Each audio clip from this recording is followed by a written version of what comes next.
Roger, Mission Control. This is Mission Control to the launch vehicle. This is launch vehicle. We'd like to respond to a 3-7 checklist requested by Mission Center Control. Over. Roger, launch vehicle. Stand by. We'll prepare the checklist for rundown. And then for you.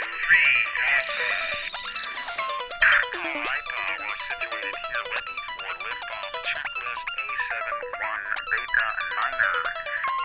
Roger, launch vehicle. The systems checklist proceeding as follows. Ceiling 300 Alpha and all systems are go. VTR recorders engaged and running. Over. Roger, all systems. Delta 999.113 time and counting. We request an Allison check on the 37 hydrogen unit. Command module ready. Prepare for liftoff.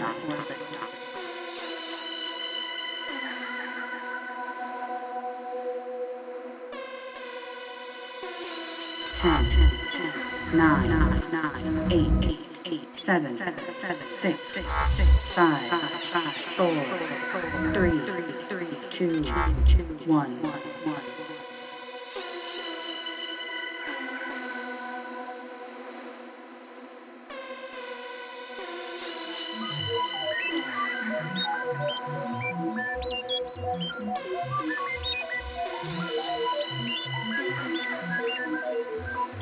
Command module ready. Prepare for liftoff.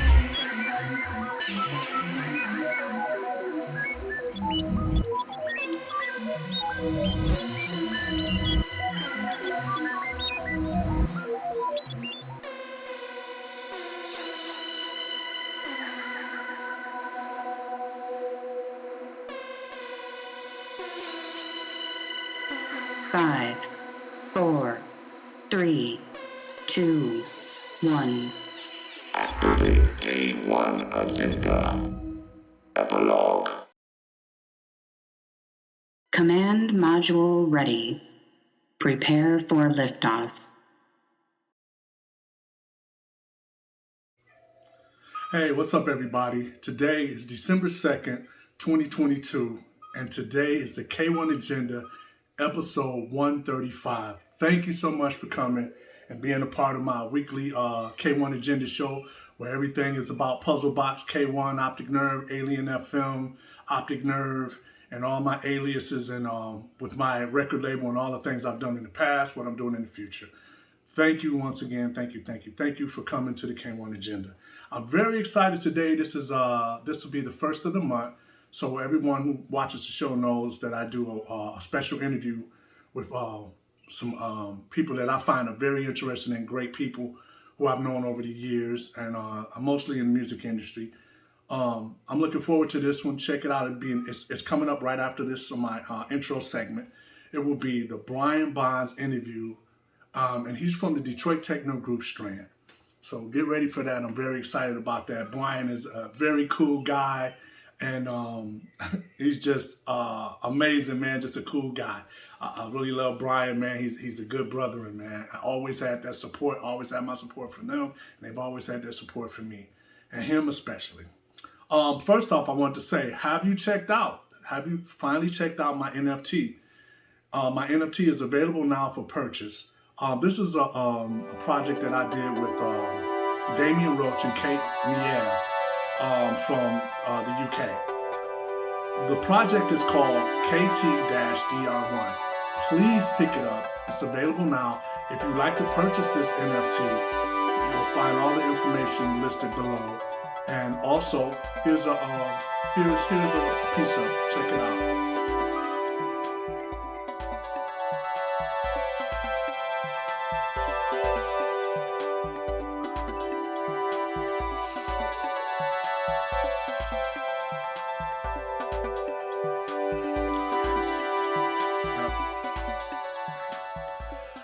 Also, check out the new Aural Mining 2 project from the Strand Blueprint. The track is entitled Sector 9 and Plan of Escape, which is out now. It's 2 new tracks from me on the Hardbinder label, which is Strand, which is Brian Bonds, who check out later. I'm going to be doing an interview with him. Kech Harrington and Brian Boyer from the group Strand. This is their digital label, and it's an Aural Mining project. I'm really stoked about this because this is a project where, you know, I just let them come into my studio, which they're here whenever they want to come. And they went through some of my, you know, tracks that I haven't really decided to put out, or where I didn't really know where I wanted to put them at. And they like these tracks, so I let them choose that. And that's what the Aural Mining project is. You're digging to get something different. And these 2 tracks are different. Check it out. Here is Sector 9. And these are available digitally, so pick them up.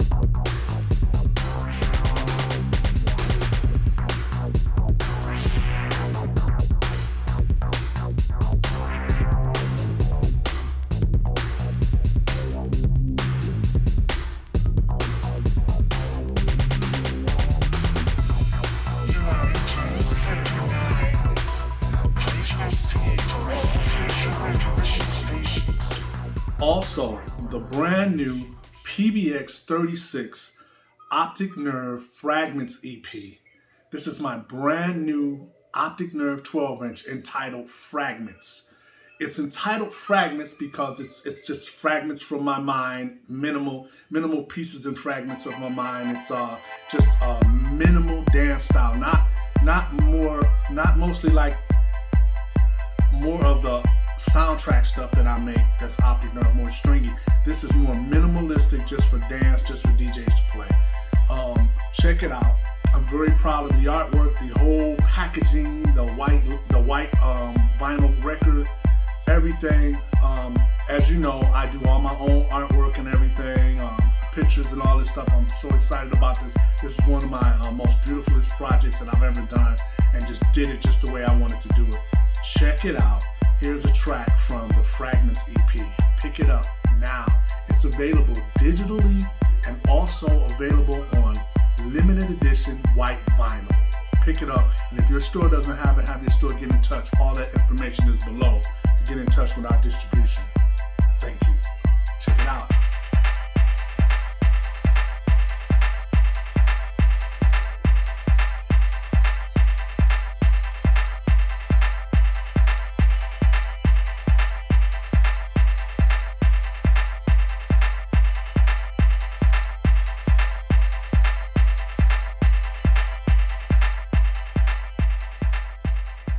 Okay, also released a few months ago, this is another new Puzzlebox release. Pick it up. It's PBX-35, the Unidentifiable EP, featuring myself, K-1, and Detroit Techno's own DJ Maaco. Take it from the top. The new release is out now on digital format and also available on vinyl. Pick this up. This track is called The People from DJ Maaco. Check it out. Hot track. Maaco. Matter of fact, shouts out to Maaco. He's touring right now. I'll be hollering at Maaco. We're going to get him into one of these interviews.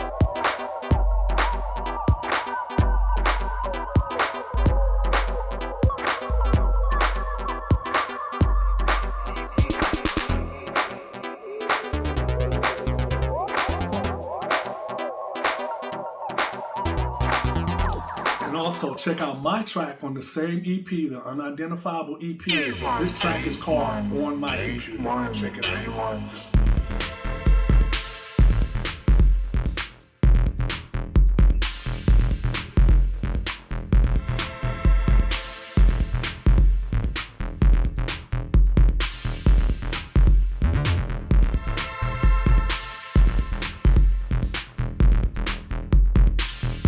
Also, remember, coming up on the next segment will be Brian Bonds from Strand, will be his interview.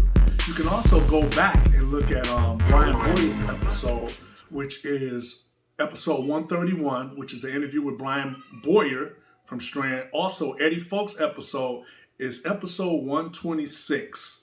You can check that out. And also, Episode 122 is Kech Harrington. You can check out his interview. Also, get ready, y'all. 19. I was thinking that song today because I was listening to Paul Hardcastle, but I just want to tell you, look, for 2023, we'll get ready for the new Alien FM. We're going to bring you something different, like we always do on the new Alien FMs. On all the Alien FMs, they're a little bit obscure and a little bit different with me and Black Tony. Get ready for it. The new Alien FM coming in 2023. Also, remember, I will be coming up with some K-1 DJ dates in 2023. I will be out there DJing, promoting Puzzlebox Records, K-1 Agenda, and all the things that I do and what I've done. So get ready for that. Also, if you'd like to book a live date for Optic Nerve, please contact Daniel at connectbookings.com and he will sort you out a date. Thank you very much. Get ready for the next segment with the enigmatic, great interview with Brian Bonds from the group Strand.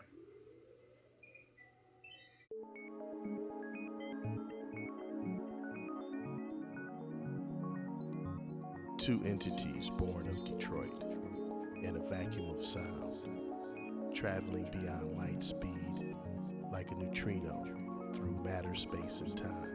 I'm Brian Bonds of the group Strand. Optic nerve. Feel the result.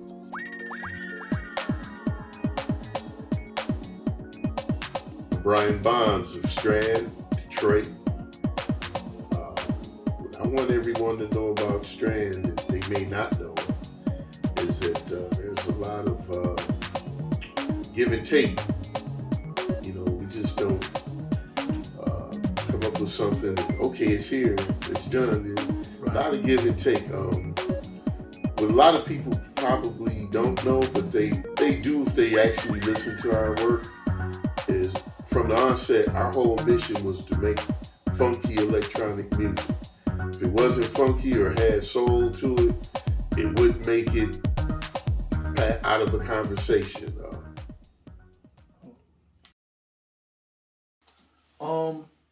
Strand. Explain to people who Strand is and how would you describe each person that's in Strand? Well, is Strand a techno group, electronic group? What are they? Well, we're a band. That's how we approach everything we do as a band. Right. We each contribute what we contribute to the process. Mm-hmm. Sometimes it's just me and Brian. Sometimes it's me and Kech. Sometimes it's Kech and Brian. Gotcha. But we all kind of have an input, whether you hear it or not, into everything we release. I think I bring to the table a sense of rhythmic I rhythm. think you do a lot of the percussion. Yeah, and that's strange because Kech was our drummer. And I haven't figured out how that fits. He told me in an interview he don't think his drums is that great. He don't think he does a good job. He does. That's how I am. I don't think he does drums. really. I mean, he programs and plays really good percussion parts. I don't know how a lot of the drums I do end up in the process, but that's just the way it worked. And you know, and Kech also Kech brings the melodic, Mm-hmm. the mood. Gotcha. He brings the mood, whether it's a simple pad. Yeah, he brings the atmosphere elements to it. Brian is our melody man. You know, Brian Melody Boyer. He's our melody man. Right. Something that's going over the top, kind of like the melody. Right. I got you. Yeah, but he's also highly adept at taking something that we bring, me and Kech brings to the table, and he can just change one or two notes and just blow it out the water. You know, he sees things or hears it, right, things that we don't hear in it, and he can just make minor changes to something and just change the whole. Now, see, that's what people take for granted, man. Isn't it nice to know that? And I say this because you have to be careful. I want people to know, be careful when you get in groups, because you have to be comfortable enough with each other to tell each other, hey man, that sounds good. or your friend, or that person should be able to come to you and say to you, that sounds great, or that does not sound good. You don't just throw stuff together just for the sake of it. No, Great. none of us do that. And that's a great camaraderie that you guys have. Right. Because I mentioned to Kech in the last interview that if you really think about it, there's not many groups. Think about it. Well, everybody that does techno is mostly solo. There's not a lot of groups. Oh no, not at all. And now you know why. Well, you know, we do this for reasons for ourselves. You know, our bills get paid whether we sell a record or not. So, you know, that's our approach. You know, we're very serious about it, what we do. My thing is, our whole intent when we started this journey was to, like I said earlier, make it funky and soulful, but genuine. See, you can play a Strand record 20 years from now and it won't sound dated. Yeah, that's what I said. I think that's something that we put it work still into. Sounds, your stuff has, it won't say still sounds, that's a bad interpretation. Your stuff has always sounded innovative. And that's what Detroit Techno is missing right now. There's not a lot of guys making any innovative stuff that makes you say, what did he do on that? You know what I'm saying? And when you say innovative, our definition of innovation doesn't mean you're using a certain new technology. Yeah. That's not, to me, that's not being innovative. Yeah. All this modular stuff is cracking me up. Innovation is placing a note in the right spot. That's innovation. Now I have to say this. I was at your studio yesterday, and you had a couple of modular pieces, and I was tripping. I'm like, oh man, that sounds so sweet to art. And I've been to other studios or people's studios overseas, and they got all this modular hookup, and they're talking to me about, man, what do you use? I'm like, I don't use no modular stuff. Yeah. I'm like, cause that shit is a little too random, unless you really know what you're doing. Yeah. And I said, you know, our music is sometimes that. It's randomness. Yeah. Sometimes you can just hit something like, oh, that was a mistake, but it sounds good. It sounds good, so we're gonna run it. Yeah. That's true. Do you have that happen often, or is that something that happens every once in a while, where you just? It happens every once in a while, and I'll tell you, especially when I go and I load up some old files, projects that we never released or completed, and then I apply some of the newer sounds that I have, or I've learned how to do something with it. And that's when it really gets interesting. I can name Tensioner. Our track Tensioner was like that. Paradox, that's another track. It was done decades ago. But, you know, as you acquire knowledge on how to use certain things, then you can apply it to those notes. Okay. And the music that you created in the past, you can apply the innovation to it. Cool. So I have to ask you a question. A lot of people always say Strand, and they always think Marty Bonds. Now, Marty Bonds is your brother. Right. They always think that he's in the group, or sometimes people think Anthony Shakir is in the group. So how did that come to play, and who are they to you? What's the deal with that? Well, number one, they're my brothers and my friends, but they're my brothers. Marty and I always would make tracks together, record them to cassettes, take them to the Music Institute, or we'd go to the record store and take it, and they play it. And, you know, man, where can I get it? Oh, you can't, because it's not pressed up. But I introduced Marty to Juan and Derek, and Marty had a choice to make. Who is he gonna work with? And he ended up working with. With all of them. But that's how Marty and Shake met down at Metroplex. And that's Anthony Shakir. And that's how I met you.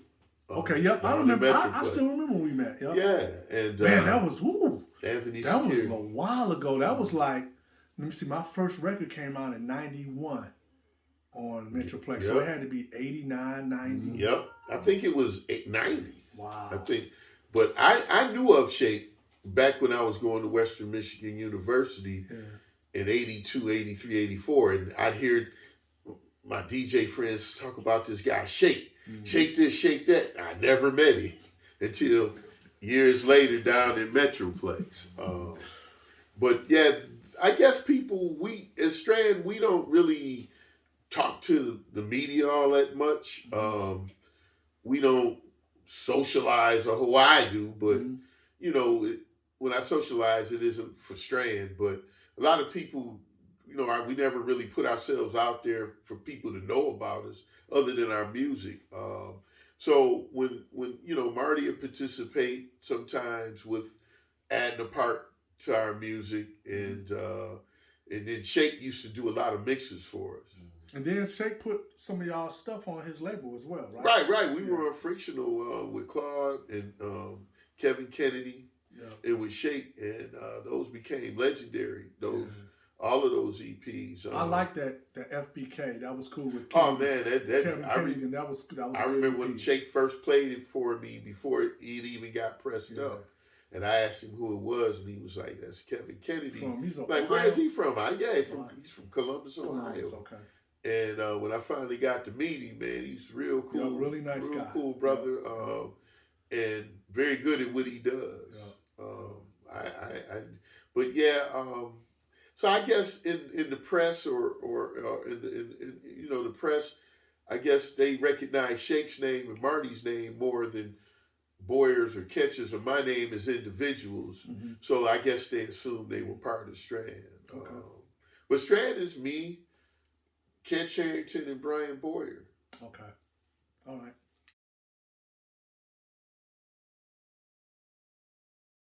My question to you with Strand, man, I mean, you listen to y'all music, man. It's so innovative and, I mean, out there. I'm like, I love so many tracks that you guys done. How in the hell did you even learn how to do this music? I'm talking about like with MIDI and computers and all that. How did you do that? Did you go to school for any of this, or how did you learn that? Well, truth be told, we were a band first. I played bass, Brian guitar, keyboards, Kech was our drummer, and we heard Cybertron on the radio every morning going to school. And I happened to meet Juan through Eddie Fowlkes, and you know, asked him, man, how'd you guys do that? And you know, he explained the process, not in detail, but he gave me a good idea, and that's when I first heard about MIDI. Gotcha. And we always wanted to record in a studio, but we couldn't afford it. Right. So you know, basically we heard, well, wow, if they did a record, we can do a record. You know, we can afford to do one. Right. And that's how we basically got into making electronic music. We always loved electronic music. You know, I DJ'd it way back in the day. But you know, MIDI provided us an outlet that was affordable to get our music out there. So there was no like training, like you didn't go to any courses, no, it was all courses? bedroom, hours and hours of figuring out how to work things. And eventually I took Brian's advice and started reading manuals. Me and Kech had an aversion to read manuals. Listen, that's just like many of us. I ain't read no manual till after I played around with the instrument. I never read a manual till later. That's when I started understanding things. Right, and that's the truth. But we basically were self-taught. You know, as you know, we had a real close community early on. So if we knew someone that had a piece of equipment and they were pretty proficient at it, we could just call them, say, hey, man, I'm trying to get it to do this. Right. How do we go about it? And, you know, we all shared information.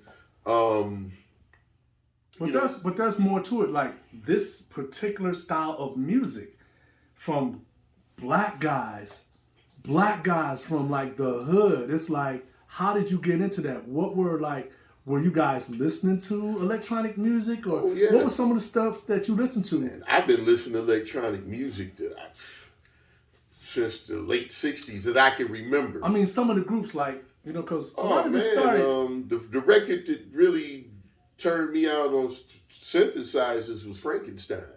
See, Ignorant people women. don't know that about y'all, man. They don't know that. I knew those were synthesizers, so I was just enthralled with it, and that was one of the very first records I bought with my own money. Gotcha. The second record I bought with my own money was Tear the Roof Off the Sucker, because I Yeah. love those ARP strings. Yeah. I was just mesmerized by those strings. Okay.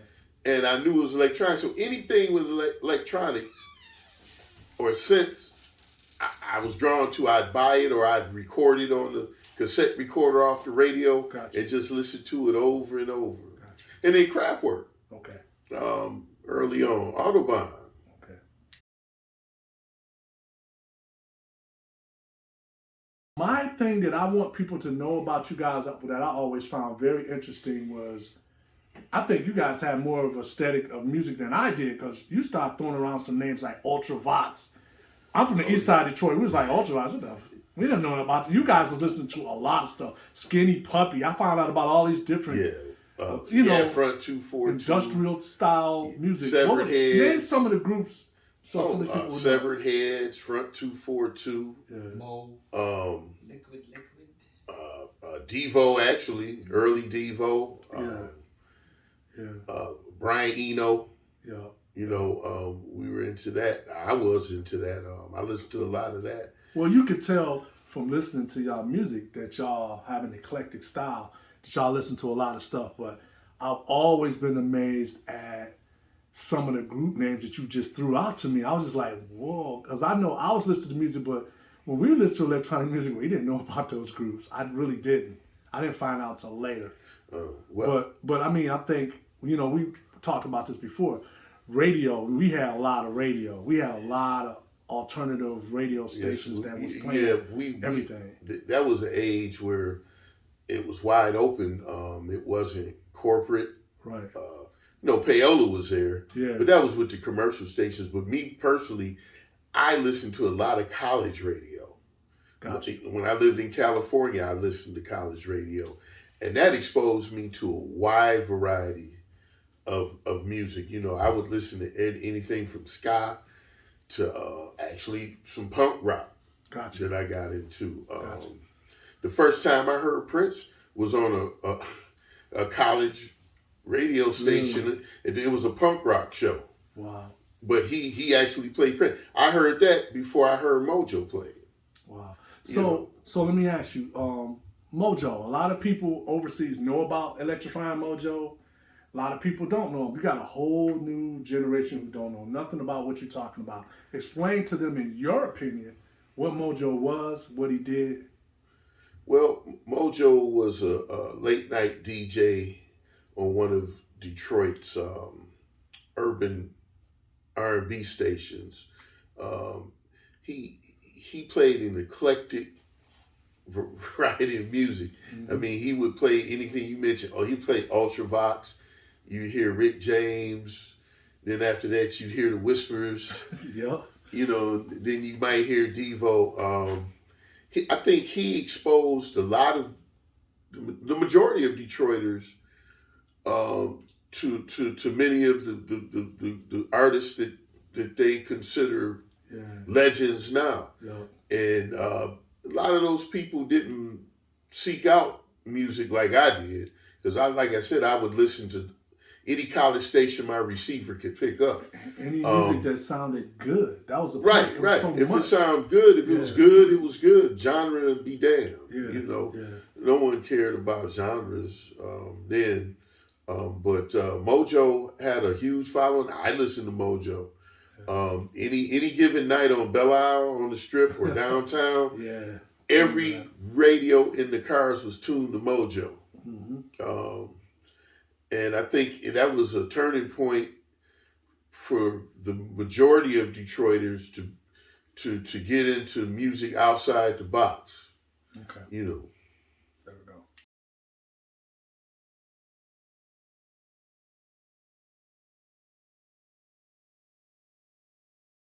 My question is, so during this time, would you say this was like early 80s? Like when you discovered it, what was like from you living in Detroit, what was a typical summer like, let's say like 1985? What was a typical summer for you like living in Detroit and attempting to do music, DJ, whatever you was, what were you doing? Well, the first thing I was doing was going to Buy Right, which is a record a store. record store, ground zero for Detroit Techno. I would always go there every payday and hear what's hot. I'd purchase my records, go home, play them on turntable, or go to one of my friends' house, like Eddie or Bruce Bailey. You know, we take the records that we bought and we'd be mixing back to back, and we'd be critiquing each other's choice and our technique. And that's how a lot of guys honed their skills from Detroit. I don't think there was a better way for doing it. It was basically iron sharpening iron. Gotcha. And then, you find the party to go to, the backyard parties, or... would you tell these people they don't know what it's like to go to a real party? Nah. Back in the day. It's nothing. There was nothing like it, and there'll never be anything like it. You know, people talk about these raves, and I've been to a few back in the day, and they were fun. But nothing was like a Detroit backyard party. You're going to hear it. Because you'll hear everything. Yes. Hell, I used to play at backyard parties, and I'd have straight up gangbangers dancing the Rock Lobster. There you go. Or the Leisure Process. Here Comes Charlie. Or I'd have them, I'd have them dancing to anything, and it was a party. But now, I want you to expand on that a lot of people don't hear about. When we say Record Time and Buy Right. Remember, Record Time came later. Right. But Buy Right was first with Cliff, who owned that store. Cliff still owns the store. Tell people what it was like, and I know you've done it, to go there like on a Friday or a Saturday. Everybody was there, right? Everybody. Yeah, I mean, it was exciting to be in the store, right? It was a who's who, East Side, West Side. And then you'd have a certain salesperson who knew your taste. And, when I went in there, they'd have my records already and some of the artists that make music now used to work in the store. Oh, yeah. Rick Wilhite, Jeffrey Woodward. DJ Stingray. Stingray worked there. Yeah. I remember Sherrod there. He was one of my favorite people to talk to in there. What I remember about going into Buy Right and Record Time on a Friday is coming home trying to figure out, okay, which bill not getting paid? Or I used to laugh just to hear Cliff say, "Woo!" Yeah, oh yeah.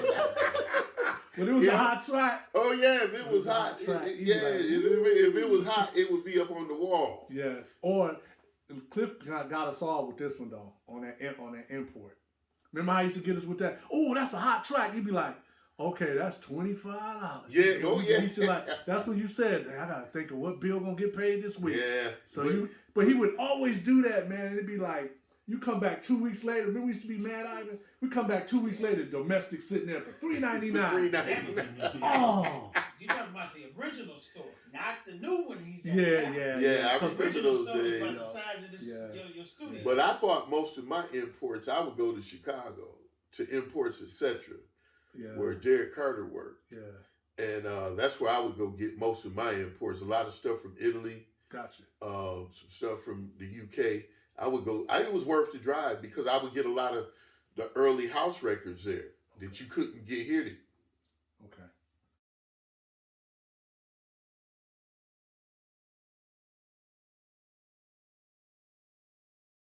I want you to expound on what you were saying. Like, describe what it was like, because you were talking about you used to go to Chicago and buy records. So, there was a scene in Chicago, and then there was a scene in Detroit. What was the difference? What was the scene like in Detroit, and then what was the scene like in Chicago? The difference, they were very similar. It was young black people who made the scene and kept it going and participated. The biggest difference to me between the Chicago scene back then and the Detroit scene back then was in Chicago back then, house music was straight up hood music. That's what you'd hear it in the hood, the high school parties, South Side. Especially college. Yeah, and the college parties, they're a little more hood, and I loved them. Detroit, on the other hand, was a little bit different because here, that scene was mainly the middle class black kids. That's a good point. You know, you couldn't get the real hood guys to listen to that until it stopped being playing on the radio. Yeah, when they heard it on the radio, it was okay for them to hear it. I had that problem with me being on the east side. Yeah. We would have stuff and they'd be like, man, what did you playing? 2 weeks later, the Wizard played and it's like, ain't you got that track? You mean the one I played 2 weeks ago when you went in? Yeah, that's the Detroit thing too, man. I've gotten heat for records I would play, and 2 years later, these cats are playing the same record. Well, you gave the example with the B-52s. You know, then you start getting the hood brothers like, hey, man, got that rock lobster? Yeah. The hardened criminal coming up to you, got that rock lobster? Yeah, man. But both scenes, I love Detroit in those days. I had more than my share of fun. Yeah. It was almost spiritual, a lot of those parties. Yeah. The feeling you get. But I got the same feeling at parties I went to Chicago too. But I think in Detroit, the music was a little more diverse. Chicago, it was house, but it was a lot more disco. I like Detroit then because to me it was intelligent. Right. It was intelligent techno. Our stuff was not like, even when Kevin was doing his stuff, it still had this Detroit techno flavor with that hard hitting clap. Yes. And the bass, and then it had that spacey feel. Chicago, everything was, the vocals wasn't that good back then. Well, you know what? Quality wasn't that good. No. Detroit's techno music was a little bit more. It was engineered a little better. Yeah. But to your point. And it was forward thinking. But that's what made a lot of those Chicago records special, was the off-key vocals. Yeah, I mean, if it wasn't off-key, it wasn't for me. Plus, you had to hear that song in a club. People Right, it had to be in the right environment. Yes. As opposed to what we were doing in Detroit. You can sit down in your living room, in your basement, and just play it, listen to it. You didn't have to be in that tight atmosphere to get what the artist was conveying. And that's kind of what we do. We've always approached it, you know, we want people to dance, but we also would like to appeal to the people that just want to sit down and listen to music. Mm-hmm. You know, and I think we've achieved that. We cut our own lane in this. We never followed anybody. Never. I mean, we never copied anybody. We just did what was from our hearts and heads.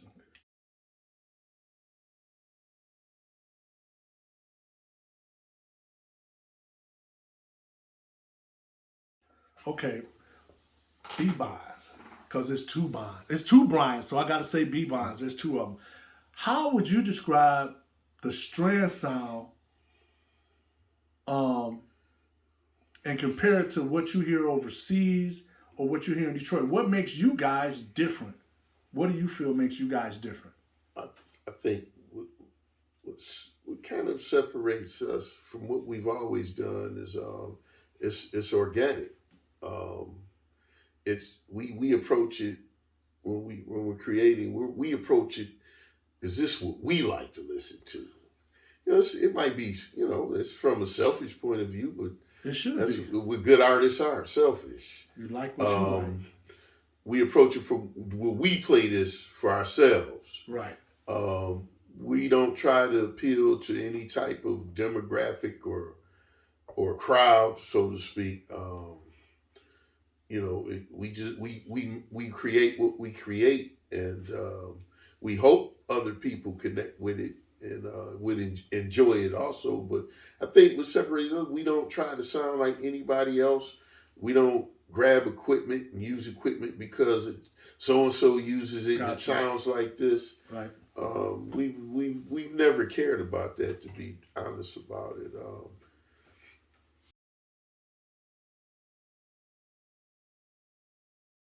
And we all been talking behind the camera. There's a few other people, some of the guys from Strand, Ivan is here. And I gotta ask this question. Tell me like a funny techno story or a club story. Oh, wow. Something that happened at a club. There's a million of them, but one that stood out, and I remember because I was reminiscing with her brother, with his sister. Steve Dunbar's sister recently at Charivari Festival. Okay. But there was a big party at UAD College, UAD Mercy, huge party, and it was packed, and it had some pretty good DJ line up there. And Kech and I went to this party, and our drink of choice back in those days was Wild Irish Rose. And that's a low budget one, ain't it? yeah, well, you know, I was buying records and equipment, so I had to cut something out, you know. But I think Kech and I may have had one too many fifths. And we were at the party having a great time, and I went to the restroom area where the men and women's room is, and as I was walking past the women's room, these women come running out screaming, "He in there! He in there!" And I'm like, "What fool is in there?" What? Next thing I know, Kech is walking out of the women's bathroom. He went into the wrong room. Oh, he thought he was going into the male bathroom. Yeah. Oh. And so, you know, I said, "Nah, man, you want to go in that one." So he came in. So later in that night, this is an epic night. You know, Steve Dunbar was up there doing this thing on, you know, he was killing it. And all of a sudden, you hear boom. And I look up on the stage, and the whole table with the turntables had flipped. And I look up there, and there's Kech. Oh, and I'm like, no. So it took a lot of negotiating, because I think Eddie Fowlkes was there, and me, and Gerald Watson. And we had to negotiate to keep Kech from getting skinned alive, because they were pissed. But I remember that night, and that was one of the many stories. I mean, there's just too many of them. The Wild Irish Rose took the Wild Irish Rose tale. and the top of the evening off, we got a ride with Gerald Watson. He had a brand new Renault, brand new. Oh, I had a Renault before. And he was kind enough to give us a ride home. And Kech kept saying, "Man, I don't feel good." Oh, no. And Gerald Watson always say, "Hey, man, don't throw up in my car. Don't throw up in my car."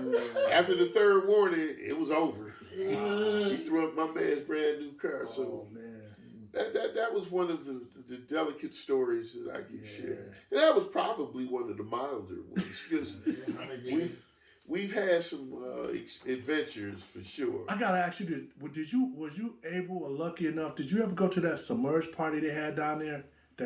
When they had the big room down at Submerge, and they had the dancers in the cages and everything. Oh, you Terrence know what? Parker killed that party. Yeah, I heard. He was a DJ. Yeah, I didn't. Unfortunately, I couldn't make that one. Man, I heard it was epic, and I to this day, Mike, I wish I'll I never was, forget. Mike there. Banks had the hell of a bouncers, man. They took this dude, and he went through the drywall. They took my man out the drywall, like picked my man up, went through the drywall, and took him out of there. My man was acting a fool. Well, but was like, that party was off the chain. Yeah, I heard. Because they opened up that whole area behind Submerge. Yeah. And they had the cages, they had the women dancing in the cages and stuff. I don't know why I didn't make that one, but maybe a few years before that one, a party that I remembered it was off the chain was at St. Andrews on the 3rd floor. Mm-hmm. And I think Derek, Lauren Garrier, who we called him, we didn't know his name then. What did we call him? Rico? Or something like that.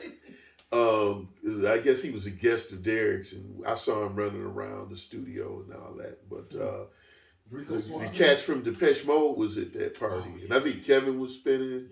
Yeah. And man, that party was just wall to wall humanity, but we were all vibing to the music, man. Now you know what? I want to ask you a question. This is all. It's the Hacienda party. I want people to know that the impact of what Detroit Techno has.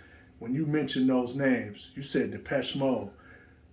Tell people those are guys who will be coming here hanging out in Detroit.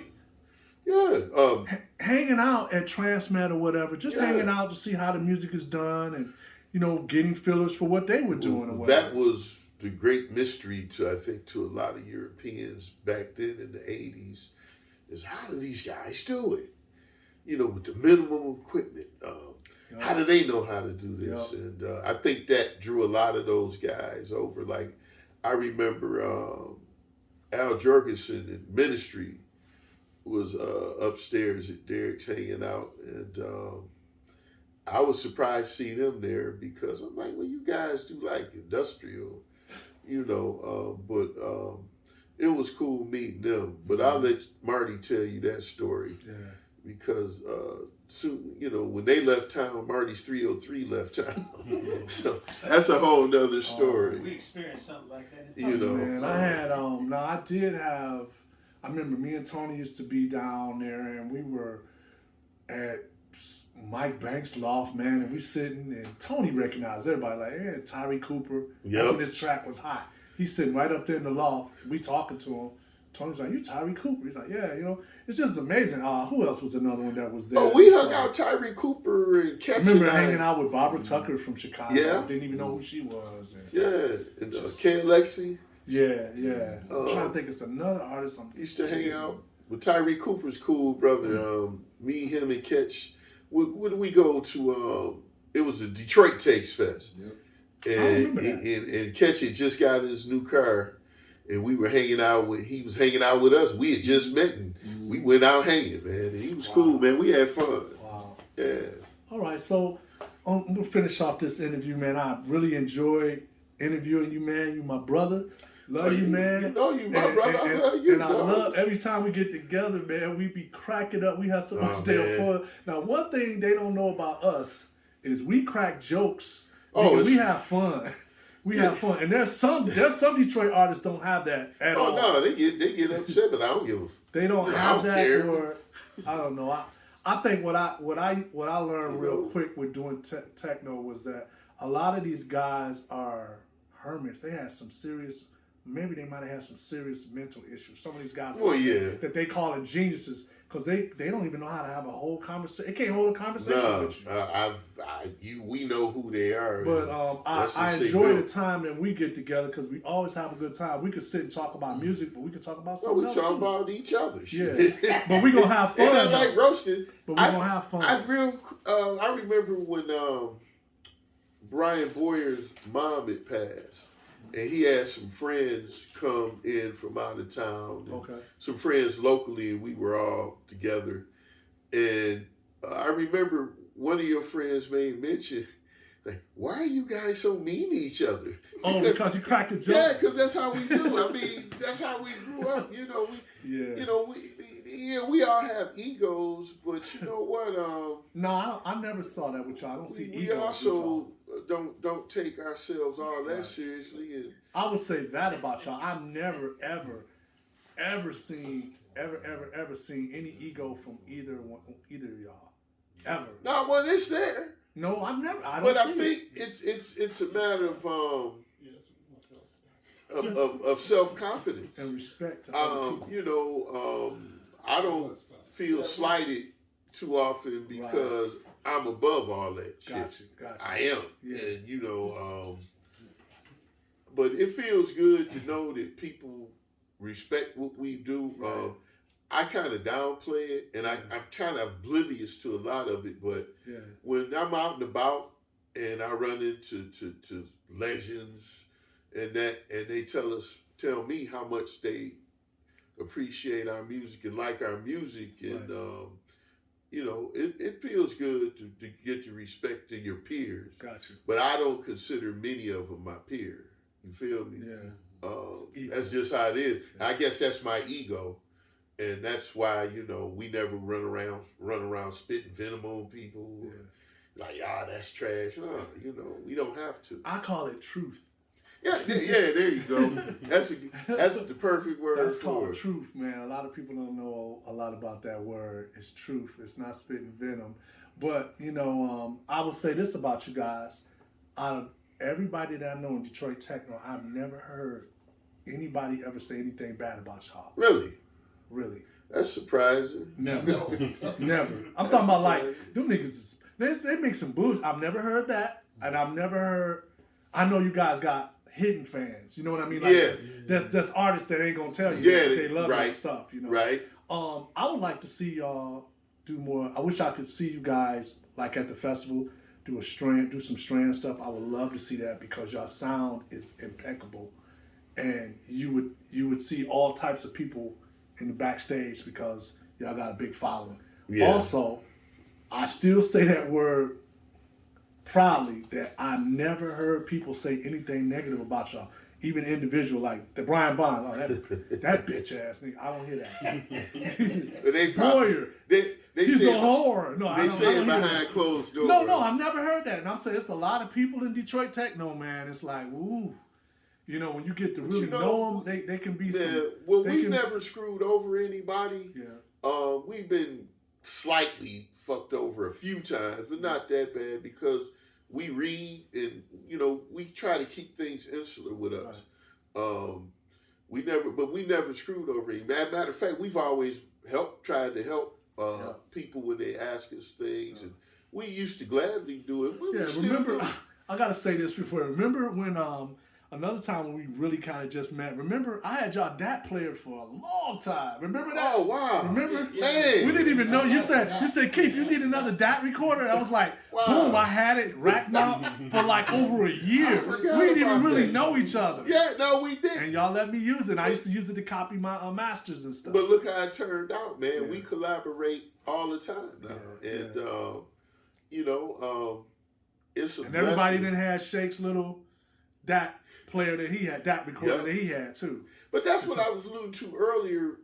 We were, you know, we always looked out for each other. Mm-hmm. Like Claude Young, we did a couple of tracks on this JD800. He's like, hey man, go ahead. Yeah. You know, shaking his SP12. He let me fool with I had that for a while too. Yeah, SP12. Yeah, no, that's how we work. But you can't be that way with everybody. Right. I'm sending a shout out to the Burton brothers. Oh yeah, they're y'all biggest fans, man. Yeah, they love those Strand. Guys are Octave One love Strand. Their family. I every time I see, because they don't go out to see a lot of people's shows. No. Whenever y'all would play, I've seen them. They were right there in the front. They would come. I appreciated that, but I appreciated their support early on, and we used to exchange ideas because they used to live. They had an apartment right across from Marty's. And Jay Denham was staying with Marty at that time. Right. And man, it was incredible. Okay. The ideas that we exchanged, and you know, I had a 909 at that time, and they had one, and we would just share information on how to get it to do. Early on, the Burton Brothers, when we signed to their label, me and Tom had never used the 808, never used the 909 ever. And they let us use them, and we just showed us what to do. I remember they let me use the SH101 early on, and that's why I ended up buying it. I remember that one. I actually had Derek May's Mirage with the samples on it. Because they got it from him. I think Marty had it for a minute. He let Jay use it because Jay, I think he recorded that his first huge that hit in Marty's apartment. They had. The whole floor was covered with equipment. And so that's how it was back then. But now, I guess we don't have to because we're in a position to buy our own stuff now. So, but it you know, if you ever need to use something, come on over and get it. All right, we're gonna close it. So, in closing, man, what would you like to tell people about Strand? What's new? What's coming up? What's coming up? We've got the Aural Mining 2, which is a series on our label Harbonder of unreleased tracks mined from old DAT tapes and older hard drives that you're never releasing. Aural Mining 2 is going to feature Keith Tucker, a.k.a. K-1. So look for that. And then we have the Reel by Reel 12-inch that Marty's putting the finishing touches on. Cool. And coming up before all of that, we are doing a reissue of the Fairmount Squad. Yeah, I talked to Kech about that's one of my favorites. That's going to be reissued. It's being pressed as we speak. Cool. We're really looking forward to that. Shake is excited about it. Marty's excited about it. We are too. So that's coming up really soon. So look for that. Okay. Well, hey man, thank you as always. Well, thanks you, brother, for being a part of the K-1 agenda. And like I said, I want people to know it's not about me. I'm featuring people who are important to me, who I think that you should just see and check out. These is amazing people, man. Who thank you, sir. I'm fans of. So thank you. Thank you, Captain. They call me the captain. And from the mothership. We'll get to that story on another time. well, it was a pleasure riding in the mothership with you, brother. All right, man. Here we go.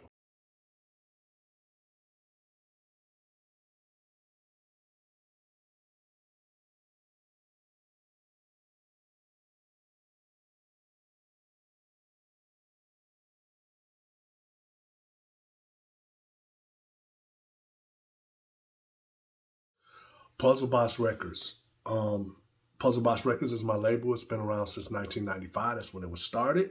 I just want to let people know, if you want to buy any of the old music that we have, some repressings and some new stuff that we're pressing, because we're going to be pressing old stuff, some more old repressings as well. Please contact distribution at puzzleboxrecords.com, and we will sort you out with a wholesale order. First off, PBX-34, which is K-1 meets Marty Bonds. That's the Cosmic Flight EP, the latest release. Pick that up. It's been doing very well. It's on a lot of DJs lists and stuff, and top 10 lists. So I'm very proud of that. That track of Marty's, man, To Fly is awesome. So please pick that up. Also, PBX-TR3 Optic Nerve Trilogy Wave. That's from the Trilogy Wave 3 EP set. This is Wave 3. It's back in stock, and it's directly from us now. You can buy it directly from us. It was originally only being distributed by Rubber Dub Records out of Glasgow, but now we have it back, and we're exclusively distributing it ourselves. And you got to get that track. The track on there is called The Gateway. It's a very unique optic nerve track I did back in the 90s. Also, pick up PBX-C230. That's the Alien FM double pack. Original double pack called The Original Broadcast. It's repressed and back in stock. Pick that up. Also, pick up PBX-32 Stargazing EP, K-1 featuring the awesome Doppler effect. Pick that up. It's on color vinyl as well. Limited edition color vinyl. Also, pick up PBX-3 Face Your Fate with the great writings of Black Tony. And it's also an acapella on here, so pick that up. Also, pick up PBX 8.5 Electropathics EP, repressing in stock now. That features the track Detroit Parties Rock Like This. Also, pick up PBX 4, the Automaton EP with the tracks Techno's on My Mind, Nemesis, and Oscillator. Also, pick up Modular World K-1 EP. This is my K-1 electro funk, more minimalized. Pick that up. It's called Modular World, and that's PBX 29. Also pick up the third release for Alien FM, which is called Monochromatic Images, featuring the vocals from Kayla McKnight, Black Tony, and K-1. Pick that up. Also pick up PBX 31 Voice Modulation from the album Mad Scientist. AUX88 presents The Mad Scientist. Pick that up. We will be putting out more EPs from my releases with AUX88 from that Mad Scientist album. This was a great track done by Tommy Hamilton. Also, PBX-33 Strand meets Optic Nerve. We have a few of those left, so pick those up. It did quite well, but we do have a few more left, and we want to get those out. So thank you. And once again, if you have any questions and you'd like to talk to us about getting these records in your record store and you want to get it wholesale, please hit up distribution at puzzleboxrecords.com. Thank you.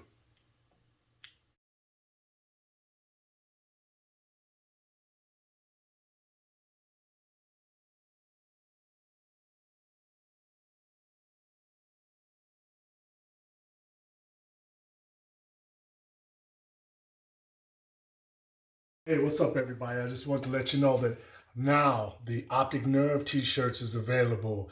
Alien FM t-shirts is available.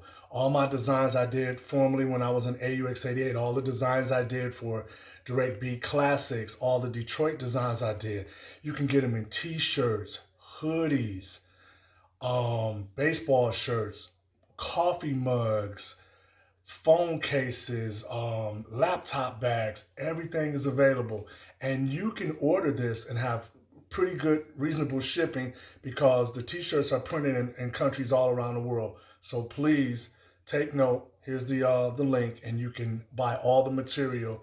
And keep watching out because I have a sale twice a month where it's 35% off everything in the store. So thank you once again for supporting, and look for those new designs coming. Thank you.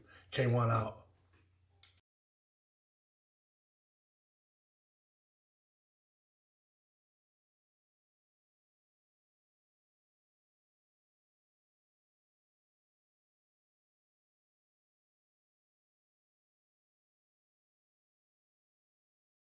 Question of the week.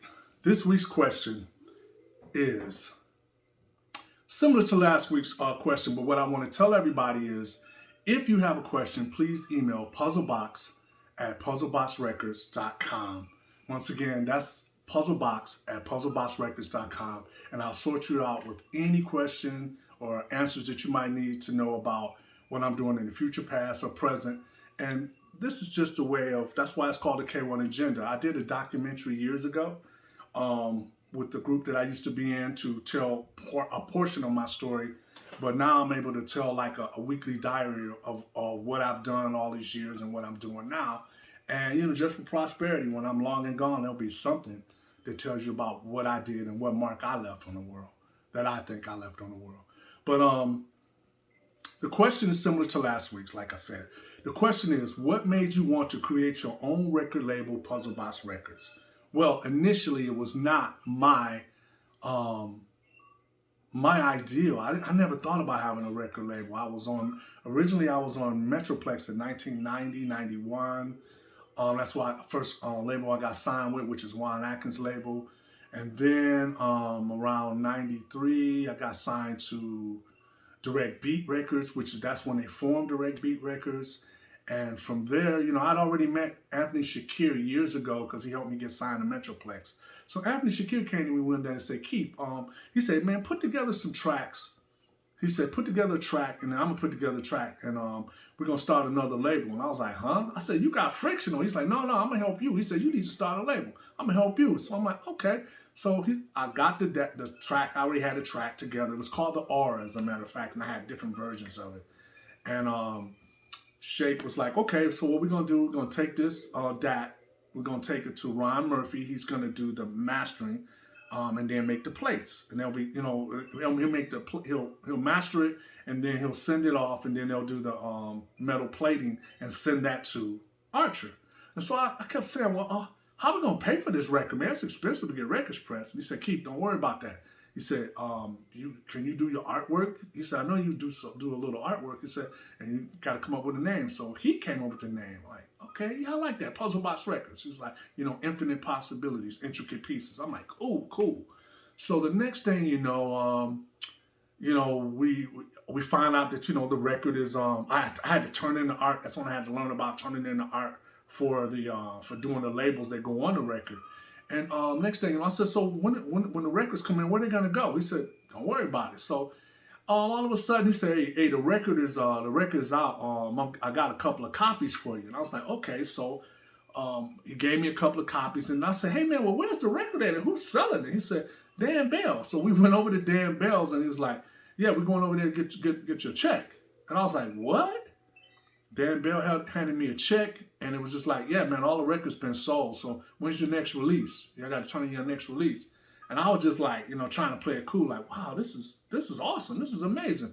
So what I found out later was Shake really was giving me the hookup, because one day I got a call. I had never been inside of Archer record pressing. One day I got a call, and it was Mark Archer from Archer record pressing. And Mark said to me, Keith, he said, yeah, man, he said, I just wanted to say, you know, your record's been given to Dan Bell. They picked it up, and, you know, you still got an outstanding bill. And I was like, huh? He was like, yeah, you owe, I think it was $1,500.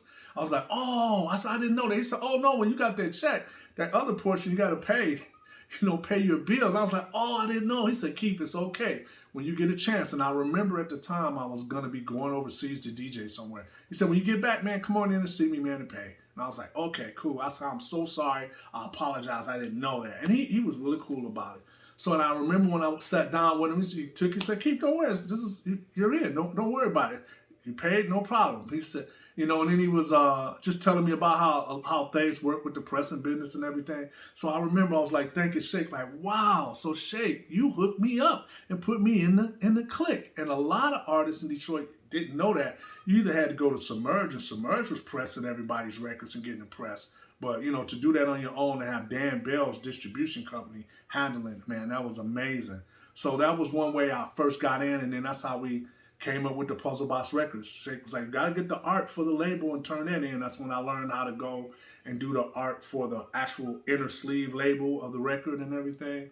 And ever since then, man, he was on the very first one, PBX-1 and PBX-2, and he helped me. He helped me start a label. And once I did that, that got me more out there to show not only what I was already doing with AUX88, my other group names, K-1 that was on Direct Beat, Alien FM that was on 430 West, and also Optic Nerve that was on Direct Beat. I had all these aliases, and Shake was like, man, you can put your stamp in it because I know how much you like this Electro and Techno, and you can do your own thing. So once again, thank you, Shake, man. He gave me the hookup, and that's how I created my label.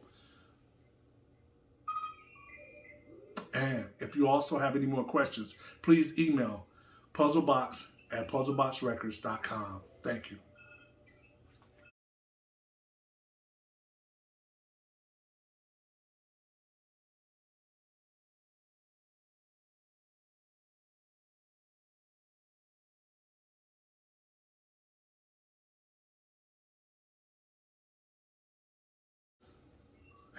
All right, old pics, old video.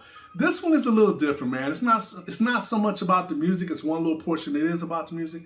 I want to show you vintage pictures and Christmas time with the Tucker brothers. That's me and my older brother, Mark Tucker, man. Here's some pictures. Even back then, I always liked music. I was always trying to, I remember having little paper drum sets. We had guitars, congas, all types of stuff, man. That was just such a great time. With me and my brother, we had football uniforms, the helmets, the whole thing, man. We had so much fun growing up, and that was my go-to. That was my brother when we used to play and do everything. That's what we used to do, everything together. All of that young, playing around, boxing, fighting, all that. We had boxing gloves. We had it all, man. We had it all. My Christmases was amazing, and once again, thanks to my mother and father, who always made sure one didn't have it if the other didn't have it. So if my brother couldn't get it, I couldn't get it. If I could get it, he could get it. If he could get it, then I could get it. It was always that way, and I really miss those times. But these are really cool pictures of me and my brother growing up at Christmas time. Thank you all, and once again, this is the K-1 Agenda, and I'll see you next time on old pics and videos. Now we're gonna go to the next segment.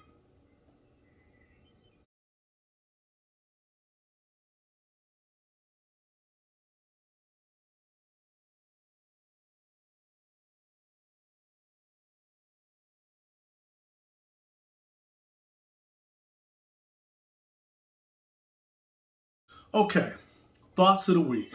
This week's thoughts of the week, simply put, Christmas holiday season. Today is December 2nd, the second day in December, man. We only got 23 more days before Christmas, man. This is crazy, crazy. It came up so quick. But as I know on the last segment, I was showing you pictures of me and my brother at Christmas time and everything. But I will say this, man. Even I see those pictures and I still feel the same way I did when I was a little kid. When Christmas comes up, man, even though I'm older now, I got a family, got daughters and everything, I still get excited. It's just a beautiful time, especially, man, for family and, food, just everybody getting together and just giving gifts, man. One thing about me, when I give gifts of what I know a person wants. If you're going to take the time to buy a gift, man, it's not all about the amount of it, the price. Buy them something that they want and need. That's how you get to know somebody. Get to know what they want, what they need. And sometimes, man, it's not about a gift, man. It's just like a brothership or just being there for, your brothers or whatever, man. And what I have to say is, Christmas season, my point is seeing these pictures of me when I was younger, I still get the same feeling, man, when Christmas comes up. Thinking back about, when you were in school and, you was going to be off of vacation and everything, man, it was the coolest time. And I remember my mother and them it was always a thing of, me and my brother trying to figure out, before we found out there wasn't any Santa Claus, like, man, what we going to get? Because they used to actually have us make a Christmas list that was supposedly going to Santa Claus, that whole thing, man. And then as we got older and started knowing that it wasn't one, we looking around the house for gifts. And don't lie, everybody, I know you done it. Looking around the house for gifts and everything. My mother and them was so good at doing that, man. They hide that stuff so well. But it was always that morning when you get up, man. And me and my brother was so hilarious because we would be in the bedroom. We would be in the bedroom making all this noise, man. And my mother then would just act like they didn't even hear us. Because we was trying to make noise so they could say, okay, come on, let's go see the presents. Man, we be dropping stuff on the floor, up, moving around, going in the bathroom 50 million times, Then they finally just come in and say, all right, come on, y'all get on up. We're finna go see these Christmas gifts. But once again, man, Christmas holiday season, man, I'm stoked. I'm happy about it. And trust and believe, everybody out there, enjoy this time. And thank you once again for checking out the K-1 Agenda. It's been heartwarming and fun for me. Thank you.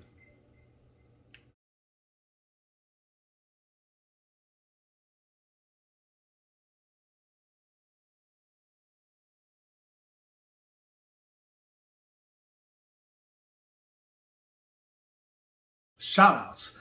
As always, every week, here is a picture of my brother. His name is Mark Antonio Tucker. He is 50. My brother is Lord have mercy. My brother is 58. Man, and we're trying to find my brother. And please, anybody out there, look at this picture. If you know my brother, Mark Antonio Tucker, he goes by that. Sometimes he uses the name Tony. That's what we used to call him. Mark, Anthony as well. Please get into contact with me at Puzzlebox at PuzzleboxRecords.com so we can find my brother. I miss my brother. If you're seeing this, anybody know him, I love you, Tony. Please get in contact, and we got to make this happen, man. You've been gone way too long. On that note, I just want to give another special shout out. I was thinking about this guy the other day. This is a shout out to a legend and a friend that I met. I didn't think I would ever meet this guy. Oh man, this was the jam. Get a DJ a break. Anybody who knows that song, that's the Dynamics 2. And this is Dave Neuer from Dynamics 2. We met on a tour, the Marlboro tour, going to Germany. I was a DJing for Direct Beat, K-1. And Dynamics 2 was on the tour. That's how we met. And I believe that was 97, something like that, in the 90s, late 90s. And man, we've been friends ever since. I've seen him a couple of times. We came here to play and, met. And then we've seen him when we went to Miami a couple of times. And once again, man, salute, legend, shout out, sending love out to Dave. Peace out, man. You did something amazing. Your sound will never be forgotten. And thank you for creating the title of Techno Bass. You made the track called Techno Bass, and Detroit ended up coming up with that style of music, and it was taken from you. You made the track up first called Techno Bass. Once again, shout outs to Dave Neuer.